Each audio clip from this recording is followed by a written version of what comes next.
ways is Draymond Green's stat line was horrific. It was 1 of 4. He had more fouls than he did shot attempts. He had 3 assists. And this is a guy that impacted the game so much in game 2. We said he was the best player on the floor because he led team in all of assists, in minutes played. He was a tenacious rebounder. He set the tone. And for me, when you watch Golden State last night, even though Stephen Curry was doing his thing, even though Klay Thompson found his rhythm, which is a great sign for them going into game 4, for sure. It just felt like that was my biggest thing, Key. Like that Draymond Green effect, it wasn't there. Like him and Steph were being targeted last night. Like Marcus Smart, whenever he got Steph on him, was targeting Steph offensively, taking his legs away. And it was the same. There was one possession, Max and Key, where Jaylen Brown waved Derek White away and said, "Get away, I don't need a damn screen." Because he was setting the tone going against Draymond Green and got to the bucket. 82% of the time, this is a stat that's been bandied about, the team that wins game 3 of the NBA Finals when it's tied up 1-1, not when one team has a 2-0 advantage, but when it's 1-1, the winner of game 3 wins 82% of the time. So, guys, both of you thought the Warriors would win the series, as did I. Has that changed? Has it changed for you, Jay? A lot depends on Stephen Curry, man. I got to see how it comes out. It's unfortunate. It reminds me a lot of 2016 when he got hurt again, having a guy in Al Horford, Key, that is 6'9", 245 pounds, that falls on your leg that way, a lower ankle, foot injury. It seems like these things always come back to haunt Steph. You can't control it. It's so unfortunate because I want to see him healthy. He's having an NBA Finals type of series. But damn, man, like that injury did not look good last night. And I know he hobbled off the floor, but that's not a good sign for them moving forward. If he's not available or if he's not himself, it's going to be hard for them to win the series. Look, he gets a day's rest. He gets the rest up today. He'll be back on the floor tomorrow, according to him. He feels like he'll be able to play. I think it's setting him up for a miracle finish. Hey, game 3, he gets hurt. Oh, my God, Steph fought through it. Look at the threes. It sets up that whole conversation that'll lead into game 4, back in game 5, back to Golden State. So it's a good thing. I don't look at it as a bad thing. Now, the question initially was from you on whether or not they can finish the deal like we predicted. I do believe they can if he's on the floor.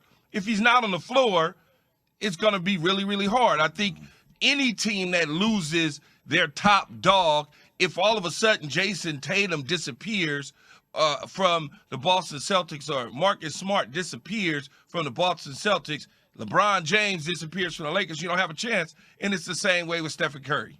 Key, even if he's on the floor, but he's not himself, they ain't winning the series, man.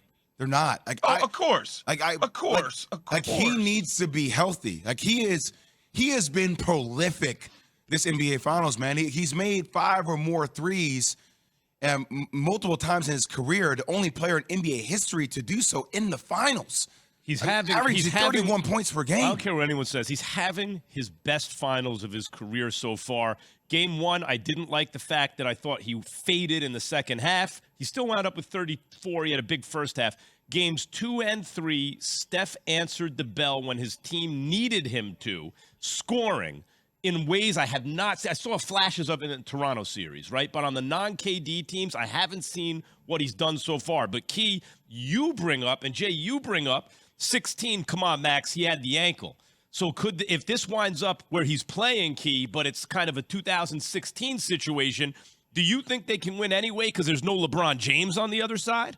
Because Steph has gotten older and wiser? Or is that going to make it tougher for them to win? No, I think much like Jay just said, he has to be prolific and 100% in order for them to win. Now, what is 100%? I don't think right now he's not going to be 100% because he got injured. So the 100% thing goes out the window. But I think if he can be really effective and he can knock down shots at times, they can still find themselves in the win category. But if not, it's gonna be real tough. I think they all know that. But look, here's what I would say. To the eyes, the injury always looks worse than what it naturally could be, especially when you have a certain feel for yourself on what your injuries are, how you bounce back, how you come back. If you think about when he was injured in the regular season, when he finally got back, that first game, he was cooking. I mean, he looked like normal kind of Steph Curry. So I think he'll be fine. I feel that he'll be fine. Somehow, some way, they'll put some dust on the ankle, rub it a little bit, and he'll be good. Rub some dirt on it. It's time for Straight Talk, brought to you by Straight Talk Wireless. Here is Steve Kerr on whether there's any concern about Steph's injury. No. You mean when they dove on the floor for the jump ball? Yeah. I kept him in the game. Right, and then you took him out at the 2-minute mark. I took him out with 2 minutes left because we were down by 14 points. So no concern for Steph moving forward. I didn't say that. The injury didn't force him out of the game, but I took him out down 14 with 2 minutes left because we weren't going to catch up. We'll know more tomorrow. That's interesting because that's the first time I heard the Steve Kerr post-game interview. So that's interesting to me. You see right there, he's saying that's not the reason Steph left the game. The game was over. But think about what he said. He said that's not the reason he left the game. But he still tells me he didn't say I'm not concerned when they said well, they're not concerned. That's factual. He's not going to minimize a dude's injury. But Key, if you're Steph, here's how you have to look at this situation, even if you are hobbled, right? The opportunity for greatness is something a lot of players talk about. Yes. And it's here. The opportunity for greatness is here. Why would you say that, Jay? Well, because you have to look at it being optimistic if you're Steph, right? No, I say, why would you say the greatness part? Because the guy sitting next to you is going to scream and holler and smile from cheek to cheek. Because my thing hates the narrative. No, it's not a narrative. It's something that internally for Steph, if you're focusing on it, right?